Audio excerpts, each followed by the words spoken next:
Okay, yeah, so thanks for the introduction, Venice. Welcome everybody to the February webinar on horizon and fault tracking.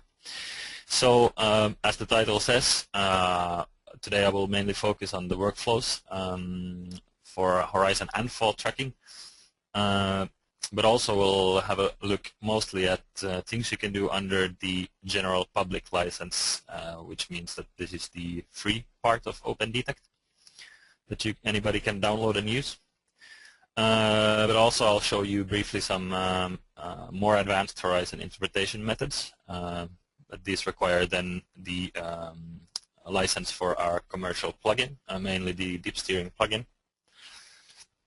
And in addition to just showing you how to track horizons and faults, I will just share with you some small tips and tricks that we have found useful here while working with these kind of workflows. So the aim is that at the end of this 30-minute presentation, you would then have all the tools you need to conduct your studies, your horizon and fault picking on your own, and hopefully also with minimum previous experience in OpenTect. So this is the structure of the webinar. I will first present you the introductory steps that you can take before starting your interpretation effort. Then we go over some interpretation tools, which, as mentioned, already fall under the GPL release. And then we'll look at advanced methods, followed by fault mapping.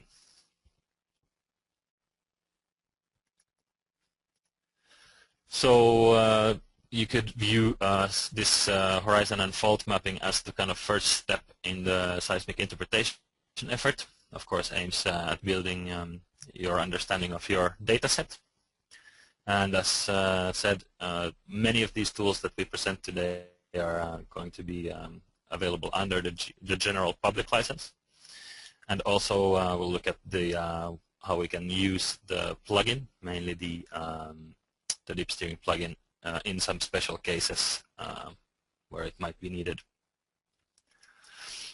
So the first thing we might usually recommend is to precondition your data.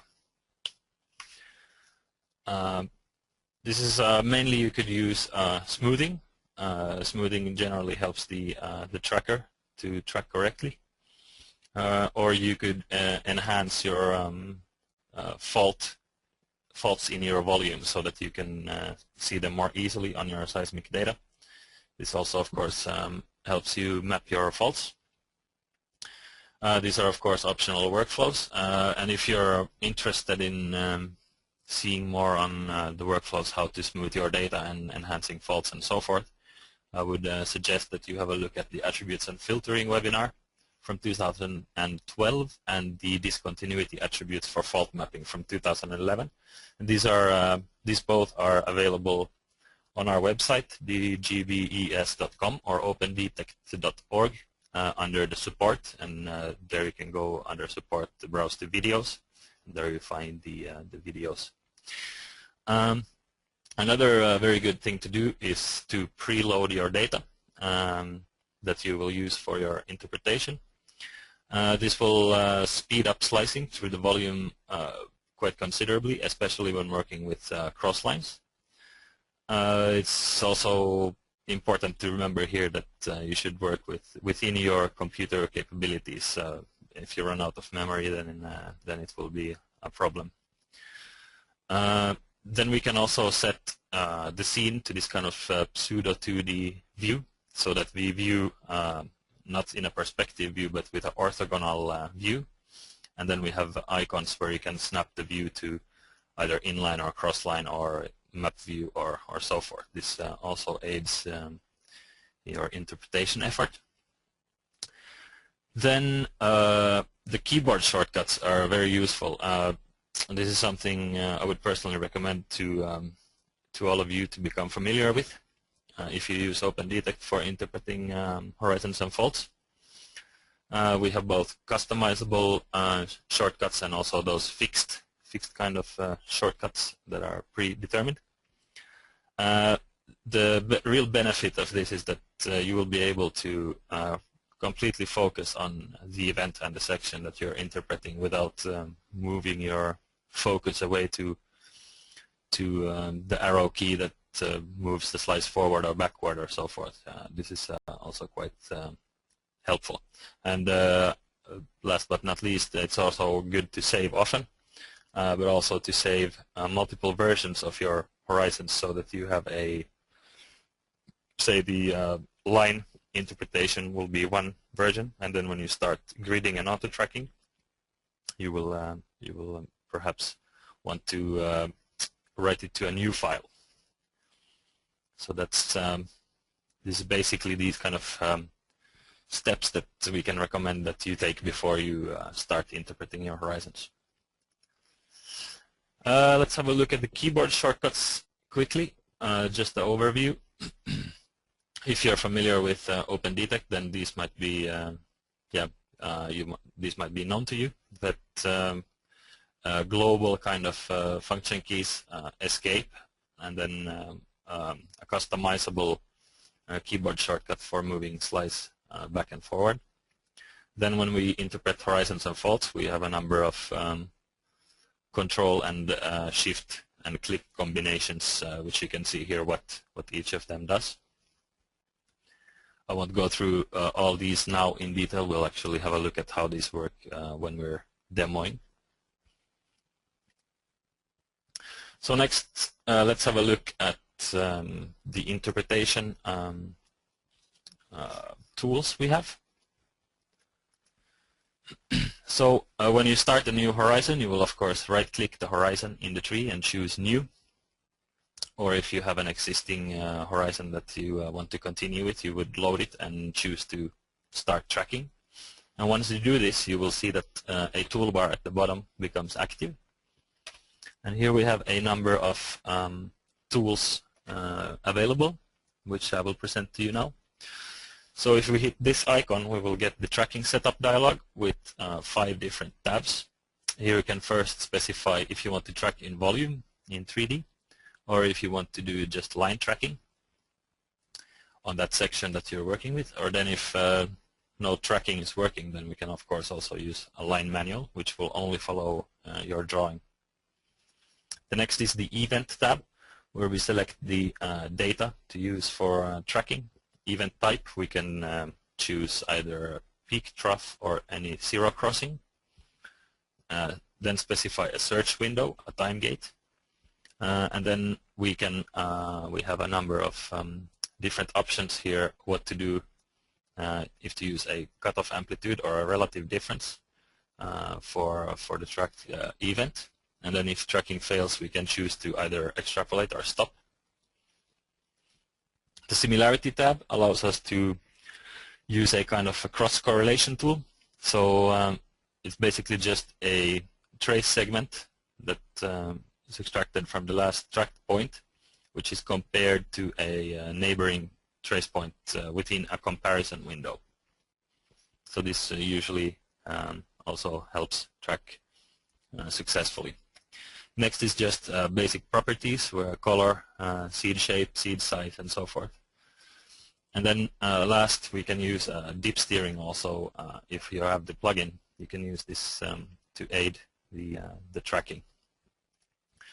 This drop-down list here is just a quick way of selecting the tracking mode. Then we have our basic editing tools. We have the seed mode, and if we're in volume tracking mode, the auto-tracking icons and so forth can become active. The tracking box is just a way to tell the software where you want to do the tracking within which area. And then there is a number of QC tools we can use to quality control our interpretation. Then we have a polygon tool that we can use to remove a portion of, say, for example, a tracked horizon. Undo and redo buttons, and then of course the all-important save button. And I would like to also here say that this will save if you have specified already a name, and if you want to save as, then you need to right-click this horizon in the tree and choose Save As. And the advanced methods, as explained, uses dip steering as input. So with just one seed, or if we have faults in our data set, one seed per fault block, we're able to track a complete horizon within the full survey where we have a dip cube. With just that one seed, it's a very quick way to track a horizon. This works both in cases, I think, where you have a prominent reflector, but also where perhaps the amplitude information is not continuous enough. So you might want to try the dip tracking. And this, of course, works in combination. You might want to conventionally map first, and then in problematic areas you can use the polygon tool to remove, and then insert the seed and use the dip cube to do the rest of the tracking. So now we'll go ahead and open up OpendTect and have a look at how we can actually do this tracking. So I'll start off with setting up the keyboard shortcuts. That's maybe the first step. If you go in the Utilities menu and choose Settings and Keyboard Shortcuts, you will get this pop-up dialog here, where you can choose an optional modifier, either Shift or Control, to use in combination with any letter or arrow key in this drop-down box here. It's just my own preference to use X and Z, but this you can set up as you wish. Then the following tip we had was to set the view to orthographic, and that you can do from this icon here. It's the fifth icon from the top. If I click it, then you can see what happens. I can no longer see the perspective. It's kind of pseudo 2D view. Then directly underneath it we have a box with arrow pointing down, where we can choose to snap to inline view, crossline view, Z, north, and north-Z views. And what I'm viewing here in my scene is a crossline. So I will choose View Crossline, and it will just align my crossline like this in my scene. So now if we want to start interpreting a new horizon, we will click Horizon in the tree and choose New. And you can see that the setup dialog pops up. So here we have to choose if we want to do tracking in volume, line tracking, or line manual. For this instance, I will just use line tracking. Event will select dip steered median filter. It's my slightly smooth data that I want to use for my tracking. Here I will leave everything as default, but I would suggest you turn the allowed difference down to begin with, if you're working with good data like here. And I think the rest we can just leave it for now. And what we can do then is zoom in a little bit so that we can see what we want to interpret here. What I have selected here is this peak. So I have also specified here that event type should be max. And when I highlight my new horizon here in the tree, it's still not saved, so it gets a temporary name of new horizon. You can see that the toolbar became active and seed mode is automatically selected. And what I can do next is just by clicking I can insert some seeds here. And now you can see that the settings are probably not ideal because I have to insert a lot of seeds. So I will turn up the allowed difference to 20%. And you can immediately see the difference it makes here. I can actually move to the edge and just put one seed here and it will track this whole portion here that you can see.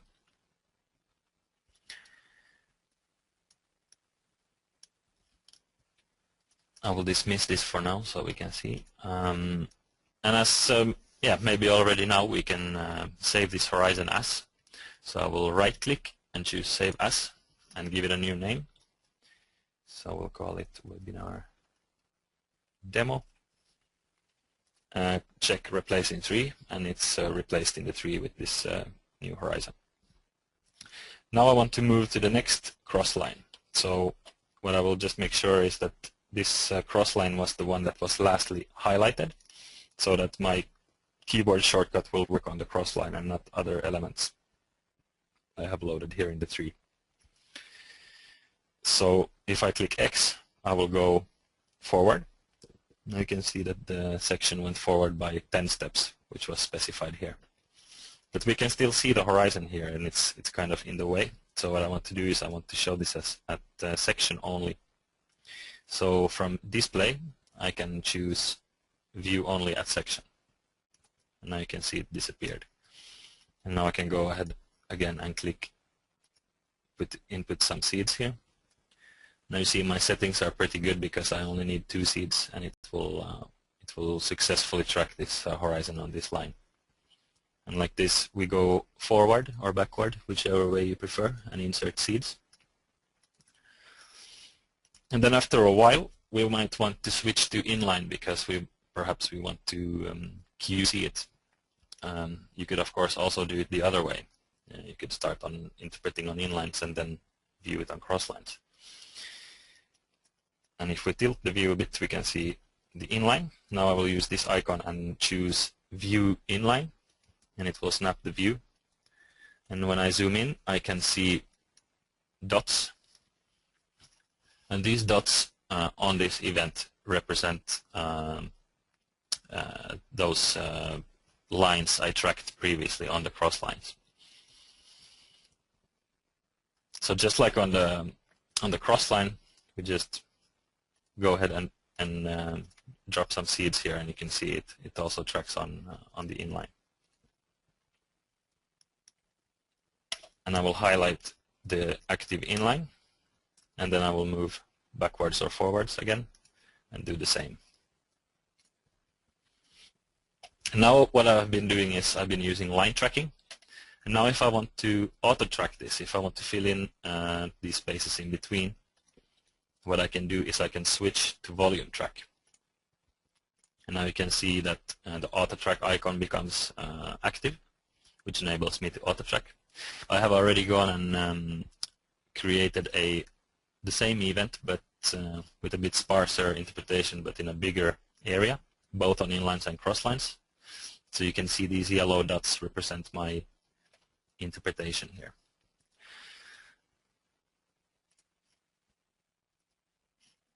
What I will do next is view this from map view. So I will choose View North Z.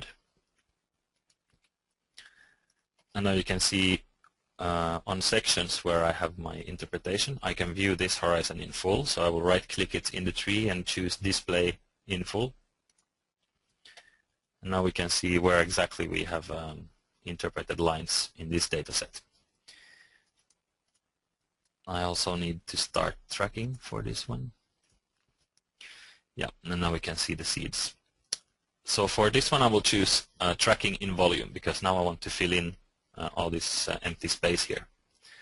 I will leave these settings, but the difference I want to turn down because I don't want this to be very jumpy. So I will only allow 5% difference. And I'm happy with the settings. I will click on the tracking box, and you can see it automatically is adjusted to the full extent of the interpretation. But what I would recommend you to do is reduce this, the size of this box. This has multiple benefits. It's fast, it's easier to QC, but also sometimes when you're interpreting, say, an unconformity or so, it can make a difference in which direction you're tracking. It's easier for the tracking to go wrong if you go, for example, if you have onlaps or such things, then it makes sense to track in a certain direction. We don't have this case here. We have a symmetric time gate. This, of course, can be set asymmetrically if you're dealing with, for example, unconformities. For now, I just want to demonstrate the tracking. So I view this from map view. I will also choose View Inline so that I can see the vertical extent of my tracking box. And as you can see, it's quite big. So I will just reduce it a bit. And once I'm happy with the place of the tracking box, I will just click outside and it will load that data in the tracking box. Now we can move back to map view, turn the box on again, zoom in so that you can see what happens in detail. Now if I hit this AutoTrack icon, it's going to start propagating from those lines and seeds I have drawn inwards. So this is now the AutoTrack surface that we have made. I can go on like this. I can just grab the box and move it. So I will move it this way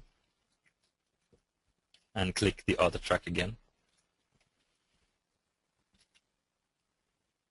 Now you can already probably see that we have some holes in this AutoTrack horizon, and that's where the allowed difference probably has been larger than 5. But not to worry, we can grid the rest. So we can use, for example, triangulation to do the rest of the to fill those holes. So I can right-click this horizon in the tree, choose Tools and Gridding. Then I will have a gridding dialog box pop up. In this instance, I will choose to fill only holes. We have a number of other options here: full survey, a bounding box, and convex hull. Convex hull is basically just the minimum extent of your interpreted lines. But for now, we'll click only holes. I will choose triangulation as the algorithm. We do have other options here as well, like inverse distance and extension. And if you have GMT installed, then you can also use continuous curvature and nearest neighbor. So we just use simple triangulation here. And then we have the option to save it as new, and I want to do that. I will call it webinar grid. And then we can display after create and click OK, and it's going to start triangulating. And now it actually filled up because it sees this as a big hole, but that's okay. Now you can see that in this area that we had holes previously, we now have a solid surface. But of course, auto-tracking and picking events like this is not always successful. So what we might want to do is to use the line manual mode and then just grid the horizons. So we can choose an event here that's maybe not as ideal for tracking as the one we just used.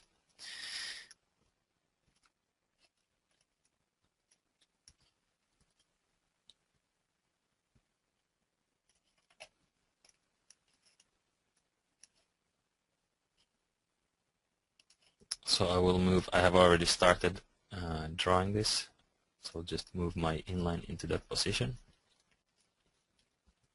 We'll zoom in so that you can see. I will choose display only at section.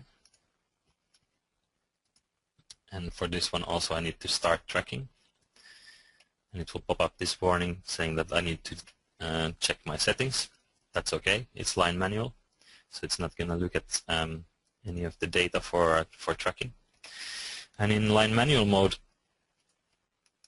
it's simple. We just need to draw, and the way we draw it, the way it's gonna turn up. So we highlight this, make sure seed mode is activated, and then we draw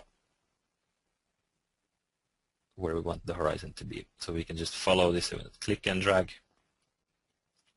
And you can see that it actually pertains the shape of my line, although it doesn't just simply interpolate in between seeds. Say that I'm not happy with this first seed here, so what I can do is I can control click, and you can see that the seed disappears. And this is the way we can remove seeds. We can of course also just draw somewhere else, and it will actually replace the old drawing with the new drawing. Shift and Control and click will insert a seed without any tracking. This is what I'm holding down now, Shift and Control, while I'm clicking. So you can see it's not drawing any line in between. If I don't hold them down and I click somewhere, you can see that it connects them like so. And Shift click is simply a way to remove the seed and the adjoining line. So you can go anywhere and remove a seed, and it can also remove the line in between the adjoining seeds, like so. But okay, let's view this now in full. I have already done some interpretation beforehand. I'll move this to Z view. I will dismiss. I can choose here View North Z from this icon, and it will snap it to this kind of view. Now what I want to do is, I don't want to AutoTrack this because the event is probably not, it's going to be very bumpy. So what I want to do is I want to just use gridding. For this one I will choose convex hull, so it will stay in this area that I have actually done the interpretation in. Again, I will just select triangulation, and I will overwrite it as line manual grid, and I will check display after create,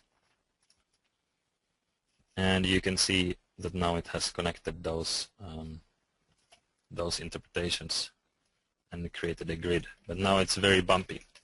It's probably not geologically incorrect that it's jumpy. It's definitely related to geology, but we might want to smooth out these bumps a little bit. So what we can use is we can use smoothing, which is available if you right-click the horizon and choose Tools and Filtering.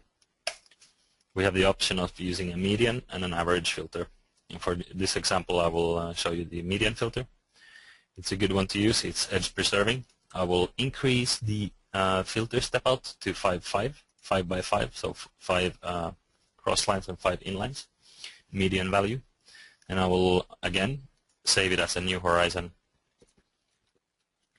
with the suffix median filter 5 so that I know what I have done. I will click go.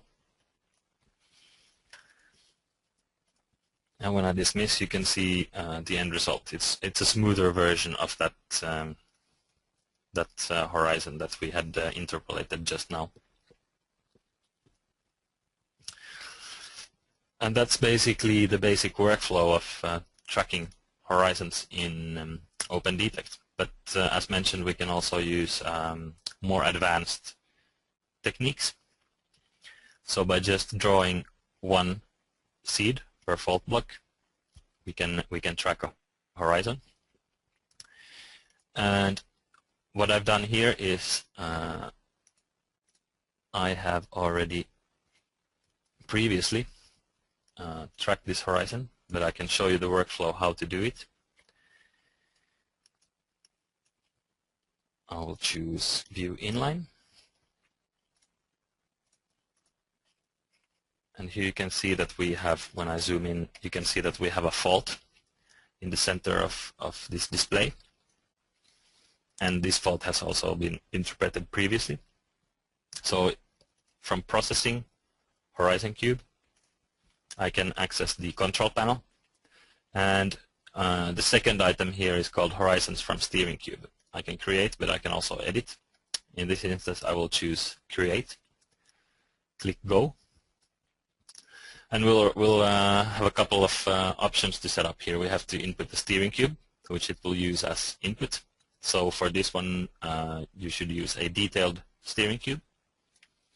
Volume subselection, if you want to create this horizon not in the full survey, but in a small area. And here you have to select any fault that you wish to use. Here to the right, you simply give a name, and the top icon to the right is the pick seed icon. Make sure it's highlighted, and then you go ahead and click anywhere where you want the horizon to start the tracking on both sides of the fault, like so. And once you're happy with your seed positions, you will click Apply. I won't do that now just to save some time, but I did this previously and ended up with it's a pretty good horizon. It was tracked quite well. We can view it in full so that you can see the quality of this horizon.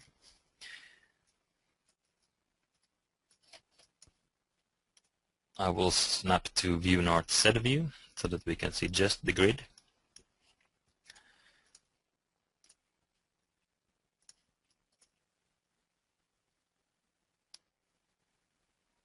And now when you do this the first time, you're actually provided with two attributes in the tree. One is the set values, but there is also a variance attribute, which is a good QC tool for you to see how well your horizon was tracked.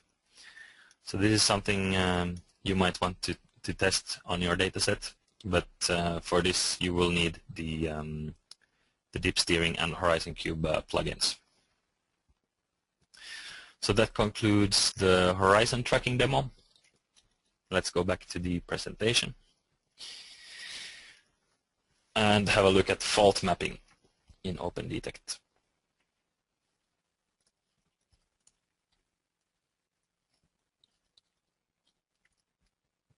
So faults and fault stick sets, as they are called in OpendTect, can be used, whichever one you prefer. The difference is that fault stick sets are a way to map multiple faults on one section simultaneously. So you can have unregistered sticks that are not yet connected to a fault. And the tool to use when you add a new fault stick set or fault is this toolbar you can see at the bottom here. We have the seed pick mode, a polygon tool to select sticks, and then a number of options we will have a look at in the demo. And of course here also we can remove portions and go undo and redo and so forth. So fault sticks is a way of creating multiple sticks on one section, then moving to the next section and again just blindly interpreting faults where you see them. We can also of course interpret a single fault at once. We'll just right click the tree in the fault and choose a new fault, and it will immediately interpolate in between the fault stick that you draw. But this is then you have to create one fault at a time. Discontinuity attributes are also useful. You can view them on Z slices, and you can interpret your sticks or your faults directly on these Z slices, or you can simply just create this discontinuity attribute to view. To visualize your faults before you start interpreting them, so that you understand which is the most prominent strike direction and so forth. And this is just an example of data preconditioning for this kind of discontinuity attributes. What you see to the left is a minimum similarity attribute with just the original Seismic as input, and to the right you see a minimum similarity attribute on the same set slice, but it's extracted from fault enhanced volume. So this has been we have done some processing to this volume before extracting the minimum similarity. And again, there is the webinar attributes and filters and discontinuity attributes for fault mapping that we have available online. If you're interested in these workflows, please check them out. So let's go back into OpendTect again, and let's have a look at what we can do with faults and fault sticks. For this, I will just choose to view the section in inline.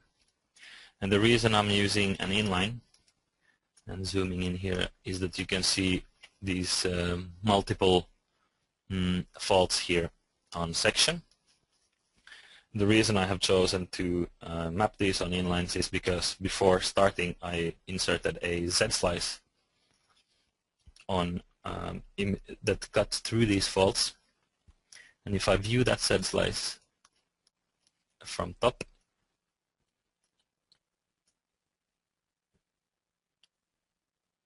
like so, then I can see that my inline direction is almost perpendicular to my most prominent fault strike direction. So I chose to use inlines. So let's go back to the inline and have a look at the fault stick set. If you want to start a new fault stick set, we'll just click fault stick set in the tree and choose new. I've already created a new fault stick set, and you will see immediately this toolbar becomes active. And now if I want to draw a fault stick, I will go in pick mode, make sure the seed pick mode is selected in the toolbar. And we'll just go ahead and click and draw a stick in here where I see a fault. There is my one stick. Now I want to move to the next fault. So what I do for the first seed is I hold down the Shift key while I insert the first fault seed. So now you can see a new seed appeared here, and now I'm drawing. Now I'm working on this fault stick. I can click and drag any seed. So if I click and hold down, I can see 4 arrows appear, and this with these just holding down my left mouse button, I can drag this seed around. Of course, also Control click works to remove. So again, Shift and click for the first seed, and then you draw your fault stick. If you prefer to use click and drag, you do not need to press Shift. Then you can just hold down your left mouse button and drag, and the software will understand that you're actually drawing a new fault stick like this. And the active fault stick is always highlighted, so it's always a little bit thicker if you view it on the section. So I've gone ahead again just to save some time and interpreted a couple of sticks. I will want to now view these in full, so I choose Display fault stick. I will choose to show them in full. And now if I zoom out, you can see I have a number of sticks here.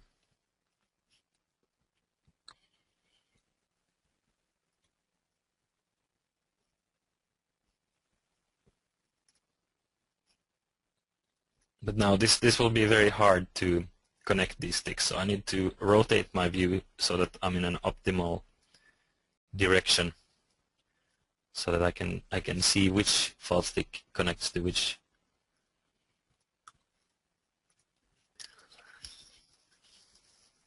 So this is pretty good. If I want to select the fault here at the bottom, for example, I can clearly see that these sticks are connected.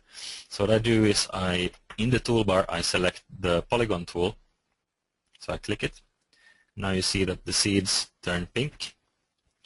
And I go ahead and I draw a polygon around the sticks that I want to select. And they will turn green.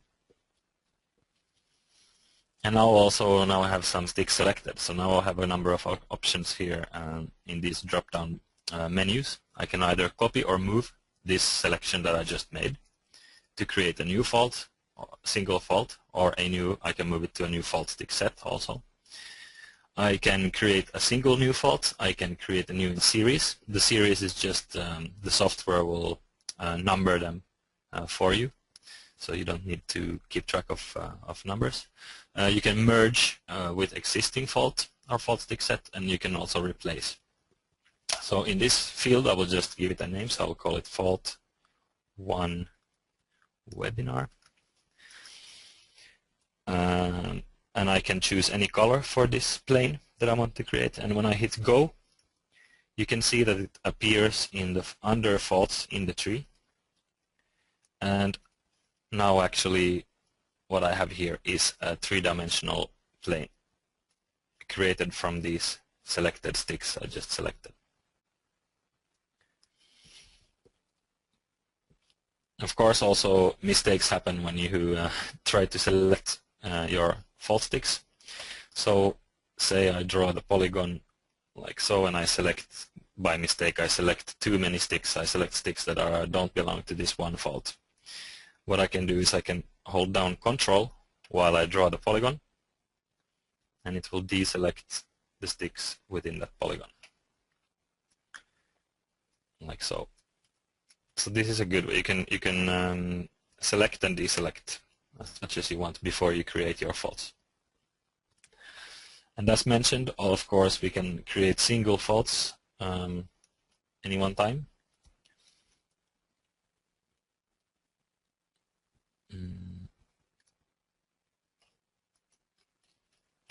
Yeah, here, for example, I view this on inline, and I will display this at section only, and I will zoom in. Just by highlighting this fault in the tree and in seed pick mode, I can move to edit this this fault that I have created here. So let's move to inline, where we have some seeds.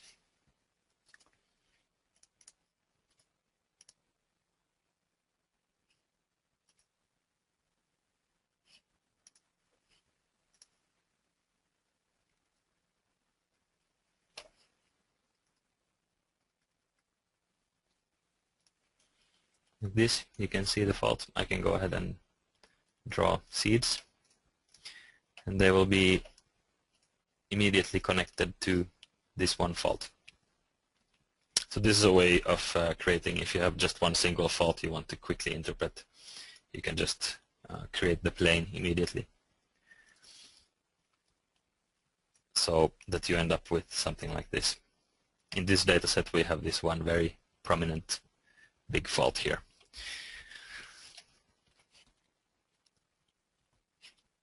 Okay.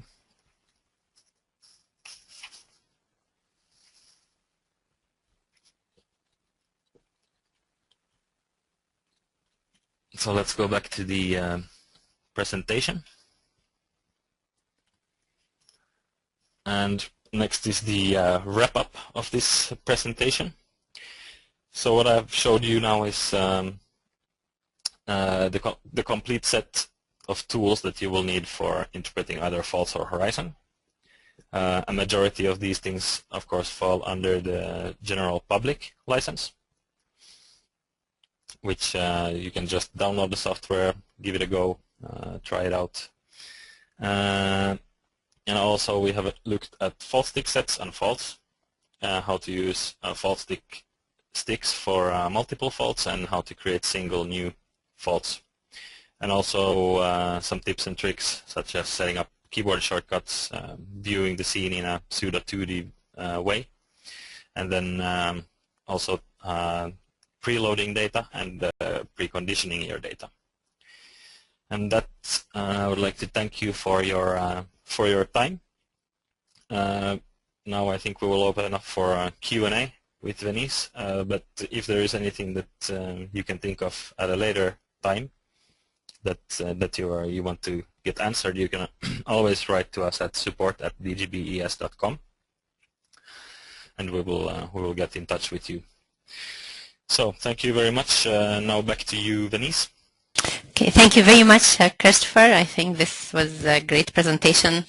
Now it's the time for a Q&A session, so I can already see a couple of questions that we sent. So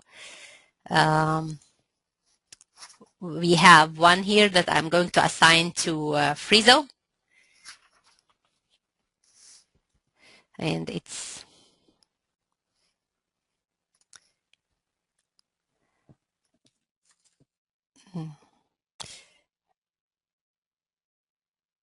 okay. Okay, this is Frizo. Actually, I will answer that question in a moment. I wanted to come back to one other question that one of the participants asked during the webinar, and that might be useful for everyone. The question was actually about making sure that you close loops in the horizons. Of course, if you have a relative simple horizon like the very continuous horizon that Kristoffer was tracking at the beginning, that's not that much an issue. If you're tracking horizons in a more discontinuous geological environment where you have fans and channels, or the seismic data quality is that high, it becomes an issue. And usually when I start tracking, I go around in a few loops to make sure I'm on the right events before filling in my horizon. Unfortunately, in OpendTect you cannot track on random lines. The solution to that is to actually make a grid of like 2 inlines and 2 cross lines, or potentially a couple more. Make sure they're connecting to each other and go around on that grid of inlines and cross lines all the way, to make sure that if you go around you end up at the same point you started, and you're sure you're on a unique or on a well-defined grounded stratigraphic surface. So if anybody has any follow-up questions on that, please let us know. Then the question that Venice actually forwarded to me, it is about combination of the fault planes and the horizon tracker, and I'm not 100% sure if I understand the question right. It could mean two things, so I will answer actually both things. You can combine faults and horizons for the horizon tracking when you have the horizon cube plugin, and I don't know if that's in the general GPL version also. There's the possibility, oh no, it's not in the general GPL version. There's the possibility to trim horizons based on the fault interpretation. That is, you cut away part of the horizon near the faults, and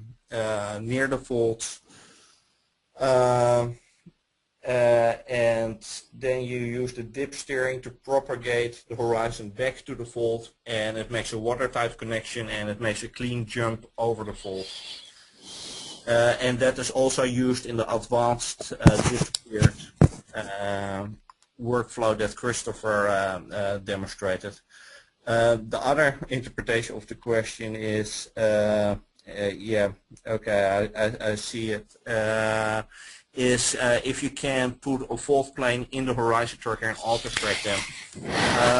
I actually tried it a few times with making a similarity volume, convolving the similarity volume maybe with a wavelet to make it look like more like seismic data. But it's still very hard, both because the steepness of the events as well as the fact that faults branch off, so it's very hard for a horizon and AutoTracker to follow it.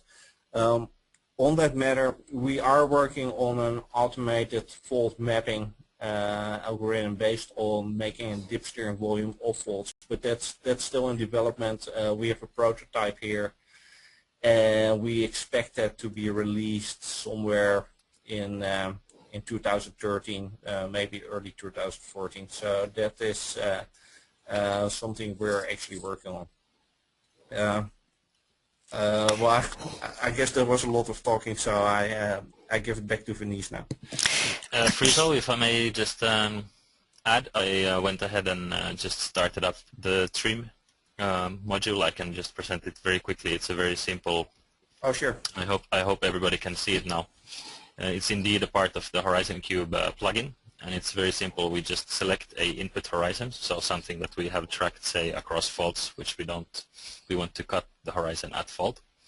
We can select area subselection. We will select any fault we want to use.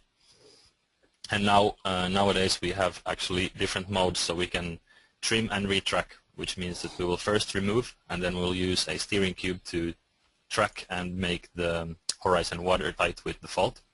We can trim only and we can retrack only. Next, you have to set up a threshold distance. This is user defined, a steering cube, and then just an output horizon. And when you click proceed, you will start the batch process that will just run in the background, so you can keep working with OpenTect while it's cutting the horizon for you. So this is definitely a useful tool if you're interested in kind of integrating faults and horizons like this. Okay, thanks. I hope that answers. Thanks, Kristoffer. Friso, I give you another question. Yeah, I see that, and maybe I'm going to ask Kristoffer to show this afterward again. Okay. The question is it possible to use two different attribute films at the same time to interpret, like amplitude and phase? Not in that way, but if you go to the setup of the horizon tracker, you see that you can on the fly calculate the similarity value. So then you're not only using an amplitude, but you're also looking at the similarity to actually support the amplitude tracking. And then there is also another tab there where you can actually insert a dip steering volume. Of course, that relates back to a plugin, but then the amplitude tracking is supported by a dip steering guide, and both works. I'm not that familiar with all the technical details, but it both works like it tracks the amplitudes, and when the amplitudes are ambivalent or hard to follow, it's going to use the similarity volume, or it's going to use the dip steering volume to kick in and make a better decision about what direction to go. So it's kind of an extra guide that kicks in when the primary guide, the amplitudes are not conclusive. I think that Kristoffer is now going to show you where to find that. Yeah. Okay. So like presented these different tracking setup tabs here that you have. So under event you would select your input data, specify the search window, and under similarity, if you click yes, you will see that you are able to specify a compare window, and this compare window can be it's by default minus 40 milliseconds, and it can be larger than your search window. It's unrelated, and then you just specify a threshold from 0 to 1. And I think I had a figure here in my presentation also on how this works, comparing trace segments to neighboring trace segments from the last tracked position. And indeed, this is a very helpful tool. Yeah, I would say definitely the similarity will help people to track better horizons, as it guides you through some areas where the amplitude alone doesn't do a good job. Be careful with parameterizing that compare window. For example, if you have unconformities, you want to make that window asymmetrical, and you don't probably want to use minus 40 to 40 milliseconds, but usually a little bit smaller, like the cycle above and the cycle below, which is typically a little bit lower. And also the standard threshold of 0.8 is a little bit tight, so usually I relax that a little bit to 0.6 or 0.7. Otherwise the tracking goes nowhere. Yeah. Now I'm trying to do a comparison here when tracking. A little bit more difficult event here when using similarity and no similarity. So with no similarity, I will just it will track. Yeah, it won't track very far. You might need to set this to line tracking. But by setting similarity on, just moving a bit the threshold down, you can see that it successfully connects these two seeds that I drew here.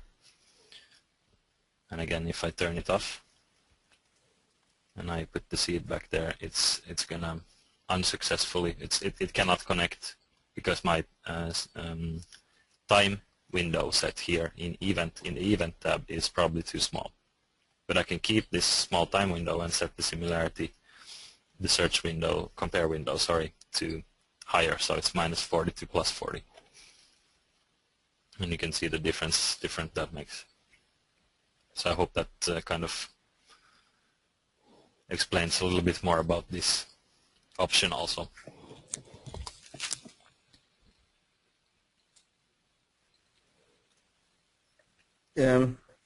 Yes, I think. Venice, I saw you sent me another question. You just want me to go ahead and answer that? Yes, please. But there is also another question before that, very quick, from Dan Willows. How would you create a fake seismic line? That's oh, that is I just sent him another email or email and text. The original question of Dan Wells was sometimes faults die out between 2D lines. and whether we could mimic that. That is a very non-trivial problem. So the answer to that was normally we cannot, unless if you know where it would die out, or you can estimate that you can put in like a fake seismic line, a 2D seismic line, and make sure it ends there. However, how to put that in, I know it will be possible somehow, but I wouldn't know by heart how to do that. I suggest that Dan contacts us on the support afterward, or just gives our office a call to discuss that in more detail, because that could be a long and correlated discussion about data manipulation. Okay, now you can please go ahead and answer the question that I sent you from Gal Hartman. Yeah. Yeah, the question from Gal is along the same lines as earlier from Eshan, if I pronounced it right. Is it a way to put, and I paraphrase here liberally, is it possible to put faults in an AutoTracker, with the AutoTracker being based on similarity rather than amplitudes?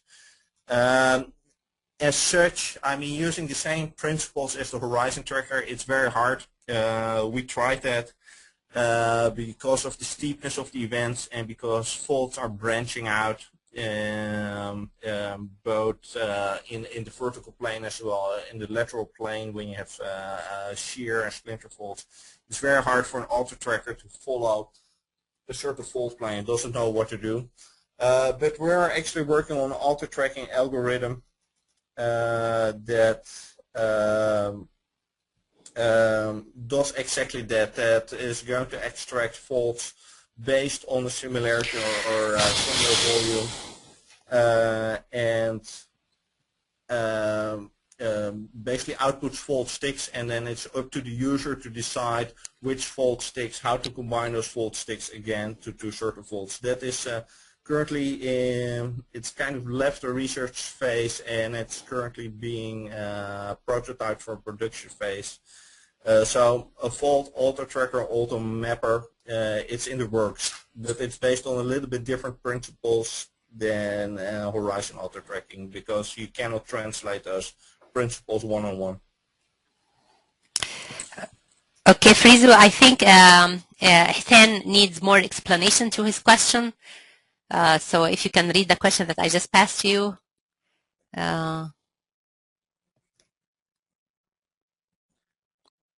Yeah, exactly. That is a follow-up question from Eshan on his earlier question. How can we combine faults in horizons for correct horizon interpretation? And that is exactly what Kristoffer demoed with the trimming of the horizons. That is a little module that's part of the Horizon Cube data preparation. What you need is a fault interpretation. So you have to have your fault planes available. You can have your horizons, and those horizons don't have to be 100% correct at the faults. They can be smoothed over. And what the algorithm does, it cuts away part of the fault, part of the horizons near the faults. So it takes 10 bins or 20 bins, or it's a user-defined setting. It cuts that away near the faults, and then it uses the dip steering to repropagate that horizon to the fault. And once it hits the fault, it cleanly cuts it off. And it does that from both sides. So it comes in from the downturn side, it comes in from the upturn side. It propagates itself back to the fault till it hits the fault. It stops there, and it makes a clean gap with a proper throw at the fault plane.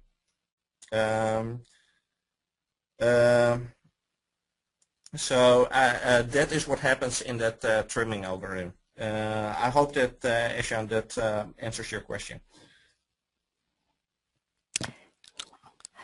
Yeah, I think so. We don't have any more question from him. Okay, Tyler Kent also has a question. I just passed it to you, Friso. Can you quantify deformation of a faulted? Can you see that one? I can see that one. Not yet. What we're working on, which is other, and that relates to it. I mean, the question here is, can you quantify the deformation of a faulted paleo horizon? And then the question becomes, how do you define deformation? Is that the jump at the fault plane, or do you take into account like any folding near the fault plane? So that becomes a very technical discussion. But I mean, as far as taking the throws and reconstructing a potential history of movement along the faults, we're working on creating a throw or slip field on the fault plane. So you map a number of master or control horizons or control points where you say this one on the upthrow side, this point on the upthrow side belongs to the same on that point on the downthrow side. And if it does, it has that slip along the fault. And you do that at multiple points at the horizon, and then you're going to fill it in due to interpolation, and you're going to map the whole dip, fault slip or fault throw on your fault plane. And you may use that for example, clay smear potential analysis to see how sealing a fault is. I know that Tyler is in not hydrocarbon exploration, so I don't know what his application exactly would be, but you can use that to infer all kinds of characteristics associated with a fault plane. Okay, great. Any more questions? It was a very active session, and we're really glad that everybody can benefit from this. Is there any more questions? All right. Thank you, everyone. Thanks, Kristoffer. Thanks, Friso, for answering the questions. And thanks for everyone attended our webinar today. And just please, if you joined us late or you want to listen to this recording again, it will be in our LinkedIn page and our Facebook in a few days. And if you have any suggestions or feedback that will help us to improve our webinars, please feel free to email us, as we said, to our either support dgbes.com or our webinar address. And I'd like to tell you again, if you are first time with us, that we have a webinar every month. So we'd like to see you again on the first Wednesday of every month. We have a webinar, so you will receive a link with the invitation to join us again. Thanks, everyone.